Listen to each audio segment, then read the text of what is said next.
I want to experiment with using video as a means to record notes and reflections on some of my readings of books and papers and such. Actually, I haven't been doing much reading lately, even though I am a professional post-secondary educator. And that's odd. I haven't been reading, I haven't been writing, and I need to kind of get back into the swing of both. It's been probably a few years that I've kind of just lost the interest, and with exception of what I might read for some of my classes or have my students read, I haven't been bothering to open any pages myself. And it's not a big deal, I don't think, to stay away from literature, because it it's a representational world. It's not the real world, and I mostly engage these days in my studies in the real world. So it's not that I've shut down learning at all. In fact, learning from books and such is a very different type of learning than engaging with the real world as I have. And I've come to understand now that what a lot of people refer to as research is really reading. And I feel like what I do most of the time, which is observing and bouncing questions off of the real world and my own body, I feel like that is more real, true research than what people do when they're reading. And I feel like academics spend too much time reading and too much time writing. It's kind of like they binge on it and they don't really retain very much. So, it doesn't trouble me that I haven't been reading, but my birthday was last month and I received a gift certificate to Powell's Books, and I haven't bought books for a while, and so I ordered some titles and I'm going to start reading them. They just came in last week. And so I've selected two to begin with, and I thought, being an academic, I kind of have a problem with just opening a book and reading it and not writing in it and taking notes and this kind of a thing. And I rarely go back to those notes, but I always take them. And if I'm writing a paper or something, then I might go back to them and make use of some of those references, some of those ideas, and this kind of a thing. So I'm going to try experimenting with recording these notes live in voice on the video, because the recording on the video has worked really well for me in terms of my phonology studies, which I used to write by hand. Now I do a lot more video, and I find it's very useful to do the video format. Although I'm not coming up with as many publications this way, unless you count my YouTube as publications, which I do, but I need more subscribers. Anyway, what I'm going to do is I'm going to make a recording for each chapter of the books that I read, or if I read a paper, just for the paper.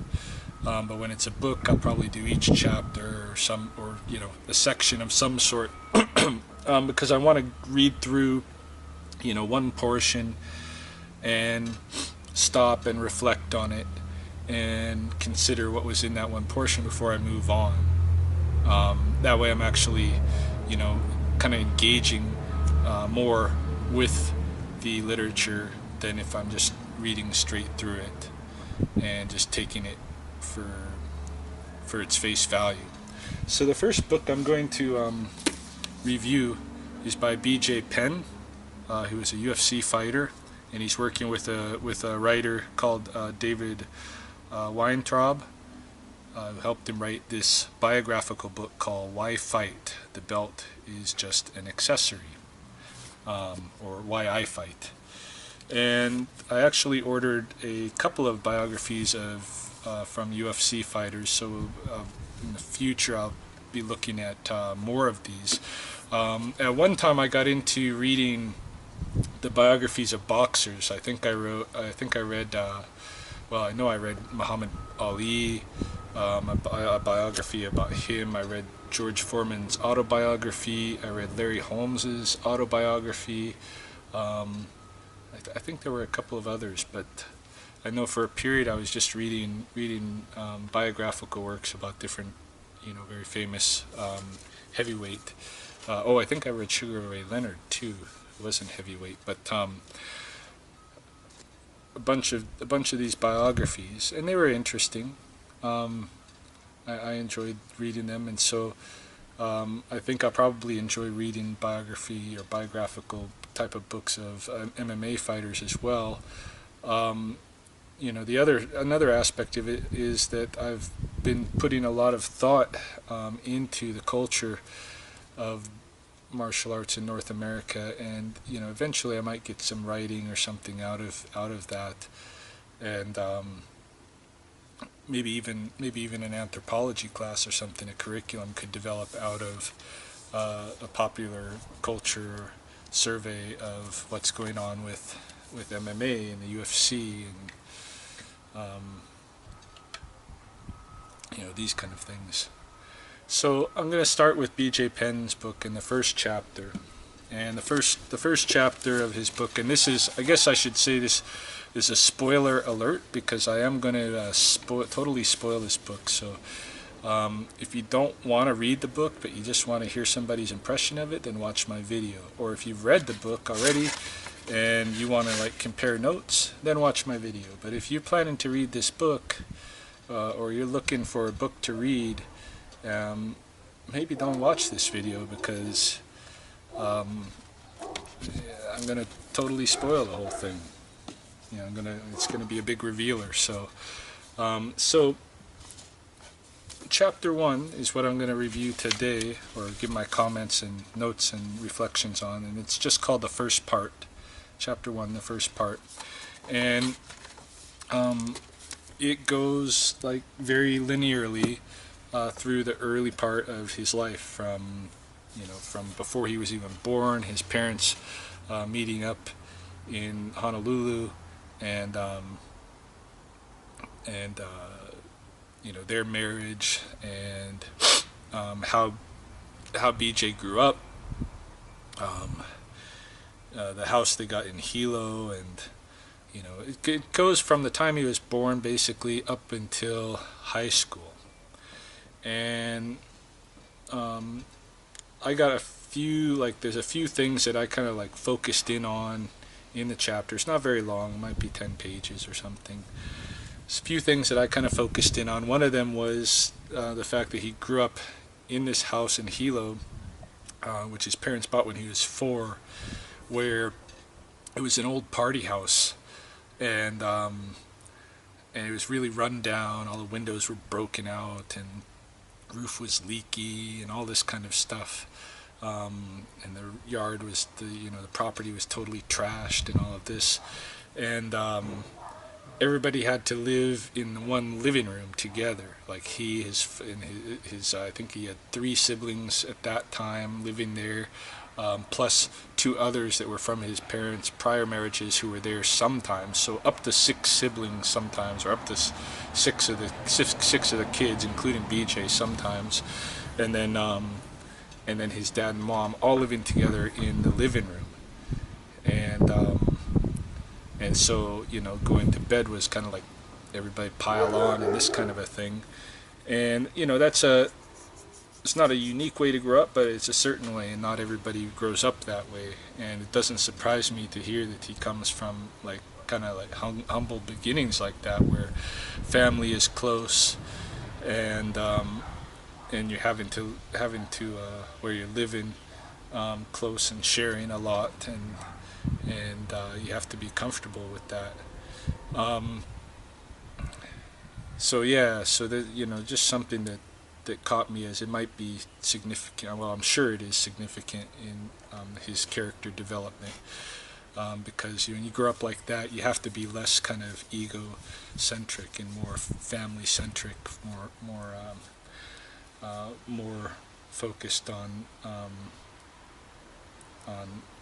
everybody else than just yourself.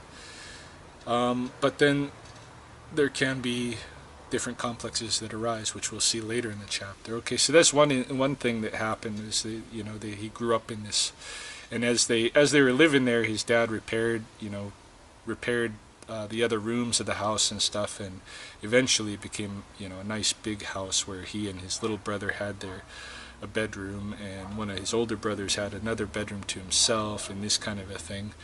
And at that point, there was an event that he writes about that he found significant, which is that there was a period where his little brother was practicing picking locks. He had like a lock pick set, and he'd been practicing picking locks and was really into that. And then they found this suitcase with a lock on it, and his little brother climbed in and closed the suitcase and locked it up. And then his little brother was trying to coach him through picking the lock to release him, but it wasn't working. He was struggling with trying to release that lock, and he was kind of getting frantic because it was a hot day, and his little brother could really suffocate in that crammed up in a fetal position inside a little suitcase. And so he was struggling with the lock, struggling with it, and eventually his mom came. He didn't even know. She just came up behind him and saw what was happening. She ran into the kitchen to grab a knife to cut the little brother out of the suitcase. By the time she got back to the room, BJ had released him. But that stuck with him. He noted that it might be ironic that this is a real vivid memory from his childhood, and it made such an impression on him that he does not like confined spaces himself. He starts getting panicky when he's in a confined space, and at the same time his whole profession is about locking people into confined positions that they can't break out of. And so he notes that as an event of his childhood that may in some way correspond to what he does as an adult. So I thought I would note that as well. And then he gets into playing soccer, and his dad actually is in martial arts, but BJ doesn't really, he's not paying any attention to it whatsoever. And his world, his activity world is all about soccer, and he dreams about being on the high school soccer team, and he's really into the soccer. And it's a little confusing whether this is right prior to high school or just as high school begins, but at some point he has this coach who is very tight with his players, and the coach would bring his players over to his home sometimes for training or sometimes for dinners and these kind of a thing. And at one point the coach leaves away on business and allows one of his assistants, who's about 18-year-old girl, to have access to the house. And she brings all the players over one evening for a dinner. And while they're there, after dinner, they're kind of hanging out around outside the house, and BJ notes that they got this sense of freedom from parental supervision. Now that's something to pay attention to, because that's his impression. It's not necessarily the impressions of all of the kids. Anyway, while he's experiencing this freedom from the supervision, there's some guy across the street, a young guy, about maybe 20 years old, much older than BJ, but still a younger guy, and he's kind of mouthing off or something. And he doesn't really get into detail about how the kid is mouthing off or whatever, but BJ starts throwing some words back at him, and pretty soon they find themselves out on the street in a tuffle or a scuffle, and they fight, and BJ gets beat up, and he rips his heel open. It's all just blood, and muscle and stuff.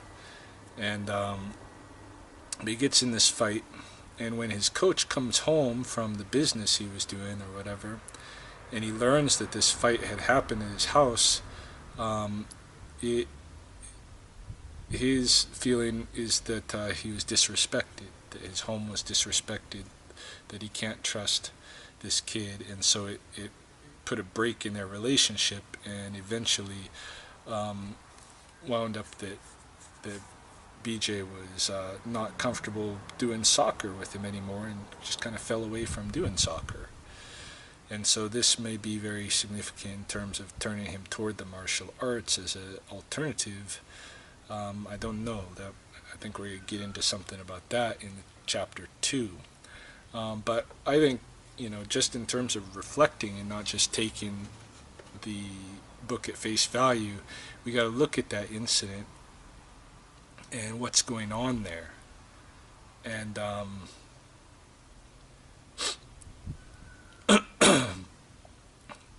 here you got a kid in a situation where he does not have his parents supervising, and that's noteworthy to him, which means that probably for most of his life he is in a situation where he is supervised, and maybe his life is kind of micromanaged, and maybe this is such a new thing for him to have a sense of himself and freedom from that. Some kids grow up with parents who are very controlling, and when they get out of the house or get away from their parents, for any times they kind of go a little crazy. And that kind of sounds to me like this is what was going on with BJ here. I mean, not that it's definite, because I can identify with the experience of being a young guy and getting a fight with another young guy. That's just a big ego thing about, somebody said something and you're going to, throw back at them, and pretty soon you're getting in a fight. I've done that before myself. But because he himself in the book notes that there's this feeling of, not having the parental supervision that he's enjoying, I think that's significant. And I think, that is a hint as something that's not said, and I think there's more that's left unsaid. For instance, I would not doubt it, and BJ does not go into this at all, but I would not doubt it if he grew up with parents that were a little controlling and using violence as their control method, because, as I noted, he does have several siblings. When you get so many kids, it's more difficult to